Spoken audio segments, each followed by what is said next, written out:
Hey guys, welcome back to another progress vlog. Today I'm making Sabito from Demon Slayer. It's one of the kids from the beginning. If you know, you know, it's really sad. Anyway, starting off again as usual with the bottom of his shoes. He's wearing sandals. I'm using the color Heather for the base of the shoes by Impeccable, and then I'm switching up to black because I think he's wearing like some black socks, doing that for both legs. And then above that, he's wearing the same fabric that Tomioka Gyu wears. It has the same type of pattern, so I'm using the color Yellow by I Love This Yarn and Fern by Impeccable. And then moving on to the pants, I'm using black. I created this piece separately and then I joined them on round 14, and then I simply scrunched up the bottoms of the pants and lifted it all the way up. That way there can be some volumes when he's wearing the pants. It makes it kind of bulky, and then you can also see his leggings underneath it. For the sandal straps, I'm using red by I Love This Yarn. I took my yarn needle, weaved it through the bottoms of the shoes, and then glued on the yarn to make them look more like sandal straps, although this one looks kind of weird. I think it is a little bit different than how I do the usual sandal straps, but we're just gonna ignore that. And then for the rest of the body and chest area right here, I'm using like the same type of colors, Fern and Yellow, to create like a similar type of pattern. The rest of his head, starting from the neck area, I'm using the color Magnolia Way by Crafter's Secret for the skin. His eyes are painted on, like all my other Demon Slayer characters. And then for the iris of the eyes, or in this case, the outer parts of the eyes, I'm using white yarn. And I'm using black for the eyelids, which I'm giving him rounded corner eyes because he is an innocent type of character, a young boy with a good heart. Oh, it's so sad when I think back about it. But yeah, this is the current update so far. And here is the back side. And there we go. I'll be back with the next really quickly, back with another update. So for the body, I added on two of the arms. I made both of them the same. It's all in skin color, Magnolia Way. Up next around the waist area, I'm using black yarn and I chained it to create the little belt, which is what I'm be calling it for my notes. Wrapped it around the waist and then tied like a little knot so that way it can represent the little belt ribbon that he has to keep his pants up. And then next I am taking my black yarn, I chained it, and this part I'll just be calling it the collar, which I took my broken felt tip needle and then I stabbed it on the inside, took some fabric glue to secure it onto the neck area. And yeah, this is the current update so far. Here I created his jacket. I'm creating the pieces separately like how I usually do with my dolls. I create like a little rectangle piece and then I'll just put it on through the little loops right here for the body. This is what it looks like without the sleeves. I also created two sleeves separately using the same cream color yarn. This is Cream by Craft Smart. And here's what he looks like with everything attached on. For the hair cap, I'm using the color Cherry Blossom by I Love This Yarn. I'm using 4 inner rounds and 4 outer rounds. Placed the hair cap 3 rows above the eyes and then glued it down to secure it. And yeah, that is the current update so far again. And I'll be back with the next update. Welcome back to another super quick update for the face. On the side of his cheek right here, I'm using the yarn color Rosy Cheeks by I Love This Yarn. And then I took a long yarn needle to sew on the little scars that he has on the side of his face. And I made the stitches like super simplified. So that's what we have so far. And then for the top of the head, I'm starting off with the front part of his hair. Also a reference to my Nikki hair tutorial pattern. If you also want to make your own anime style hair, links to my Nikki hair tutorial pattern in the description box below. So for all of these front strands right here, I'm using 8 chain, using the same hair color, Cherry Blossom. I started off by placing this 8 chain on this side. I always usually start off in the middle, majority of the time. And then I placed on the strands down here, making sure the ends of the 8 chain are kind of short along the sides of his face. I don't want it too long, so I'm also leaving him some forehead gap as well over here. And I try to make sure both of these strands on both ends are the same length. And that is what he currently looks like so far. Hi guys, welcome back to another quick update. So for the sides right here, I'm using 10 chains. We got 1 little strand on each side. I'm also using it on the back side. That way I pinned it down next to this 8 chain over here from the previous update, placing it down on the very last round of the hair cap, and then having it go down on the side. He has hair strands that go down and they're like kind of spiky and pointy, but I decided to simplify it and just use 1 single strand for that one. I did the same thing for the other side, placed it on the very bottom of the last round of the hair cap, and I'm pinning it down over his shoulders. For the back side, I'm using 8 chains, facing it this way. I also put 2 more 8 chains in the middle because his hair does split to either side, and I am super simplifying this one. And the other side also mirrors it as well. We got another 8 chain right here, and I guess this gap is just going to remain there because it's supposed to show that the hair is splitting. So you can see from the side, hopefully they are about the same length, and I have to make it where the hairs will still fit when the sleeves are on. So yeah, that is the update so far.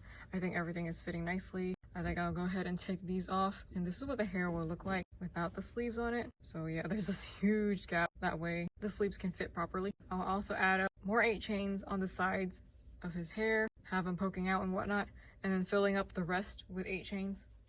Okay, so I added on a few more of the hair strands that are like sticking out using 8 chains. On the front side right here, I added 1 towards the front. It's kind of poking out a little bit. And then for the other 2 sides, they're kind of like mirroring each other. So we got another 8 chain right here next to this one on the edge. And then another one that's like slightly higher. So that way when you turn to the front side, you can see the strand is poking in between the top strand right here and then this bottom one on this side. So yeah, it starts off right here and it kind of goes upwards. That's how I create like these little layers that poke out. And then on the other side, it's the same thing. We have this one that faces downwards and then 1 8 chain that pokes out along the bottom side, and then 1 more that I'm placing all the way up here so that way you can see like this strand's poking out on the front side. He does have a lot of hair strands that flare out, but this is my simplified version of it.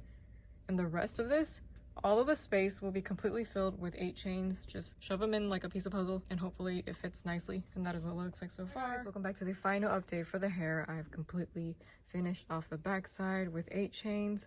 And as I said, I was going to fill it up completely, and that is exactly what I did all the way around, simplifying the hair shape. And hopefully you can tell that it is him when you look at him. And one little extra thing I'm currently trying to make is the little mask. I tried my best to create this oval shaped fox mask and then added on the 2 little ears and gave him also the scar as well. I sewed on the eyes, the nose, and the mouth, and I'm not sure if I want to place this mask on directly to his face because I feel like the mask is a little bit small. I didn't make it wide enough. You can see from the side there's like still a bit of gaps, but I think it is enough. If I wanted to place it on here, I could, although I think it's really cute to put it on the side like this. I'm currently creating the red string to tie onto the mask. That way we can have the option whether he wants to cover his face or leave it on the side. And I might also crochet this to be a bit thicker as well, so that way it can look more even. I feel like the mask looks kind of wonky with the way I like embroider on the face details, and I feel like the ears should have been a little bit more downwards. Yeah, I'm not good with this type of thing because it's my first time making it, so just a bit wonky, but I think it's still cute. Welcome back to the final update for Sabito. I completely finished off the mask and created this mask strap using Red by I Love This Yarn. So for my notes, I am using different names for it. This piece right here is going to be called the mask. This little piece that wraps around it is the mask strap. And then these 2 little pieces right here on the side, I'm just going to call it the mask strap tassels because I think that's what they are. These are like dangly little tassels. So yeah, everything needs a name to it. So hopefully you understand what I'm talking about. So for the tassels, so for the mask strap, I simply placed it along the edges of the head right here, placed on the mask where I want it to be, then took some fabric glue and placed it on the very inner sides of the strap, and then placed on the mask and then just press it down so that way it can stay in place. I didn't sew anything together because I wanted this to be quick, simple, and easy, and it's not like I'm handling it to children, so I think it's fine. In terms of the tassel right here, I took the same red yarn as the strap, chained it, and then I slipped it into one of these little stitches right here. So for the strap, I actually placed it on where the back side or the wrong side is facing towards me, and then it shows like all these little back bumps. And then using these little bumps, I slipped in the little chain strand right here, and then I twisted it together to create the little singular strand. Otherwise you would have 2 little strands dangling, so just twist them together. And then I took fabric glue and then glued the ends of it together so that way it doesn't unravel each other, if that makes sense. For the very bottom part, I tightened up the very last chains on the ends, which created this long strand. And so for the strands, I simply took my dog brush and then I combed it so where it makes this part all fluffy, kind of like how it would for the tassel and how it's supposed to look like. And I did the exact same thing on the other side. So yeah, those are little details that I included on with the mask. Otherwise, I feel like stuff is missing and it doesn't look right. And I can't help but think that his mask looks so angry. Looks kind of goofy. I feel like I left a little bit too much space in terms of the mouth. I feel like it should have been a little bit longer because this part has like a lot of chin area. It's so hard to embroider. I hate it so much, but I think we all know who this is when we look at him, so I think I succeeded there. For the first attempt, it's not so bad, right? So now I'm gonna see if I can like twist this upwards and have it placed onto the head on the side. Hopefully I didn't accidentally glue it to his face. Oh gosh. Oh gosh. Oh Oh gosh, okay, it's sticky. Oh no, I got some glue on the eyeball. We're safe. Okay, this is what it looks like on the inside. It's very ugly. But it's okay, it's not meant to be there. I don't know how this is gonna look like. I don't even know if I can place it on here like this. Oh my gosh, I just realized this part's gonna be in the way. So smart, huh? Okay, I can redo this part. I'm gonna take this out. Don't put it in between the little ribs. Not the ribs. Oh my gosh, what is this called? The back part of the chains, like these little middle parts, those little bumpy parts. Do not put it in here.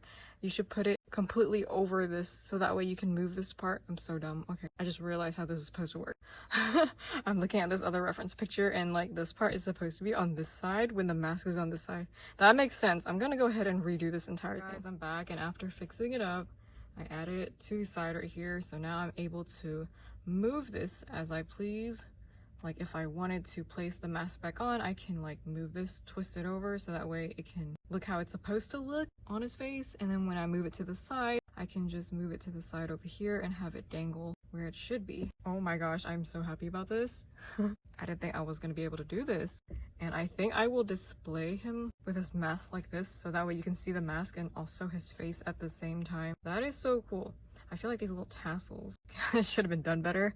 I mean, it flares out like crazy and it's like super wavy and it's supposed to be straight. But I'm just gonna leave it as is because whatever, you know. Like, I did the doll. I'm super happy. It's been like 3 days. Oh my gosh, 3 days on a doll, which is my typical amount of time. And yeah, I'm super excited about this. I'll also create that other girl that's supposed to go with him as well. I forgot her name already. But yeah, overall, this is the update. What do you guys think? Very rarely do I ever make like masks that are removable on a character, so it is a lot of work. I don't really enjoy making these flat pieces because on the the wrong side you see it's very ugly, but we don't talk about that, okay?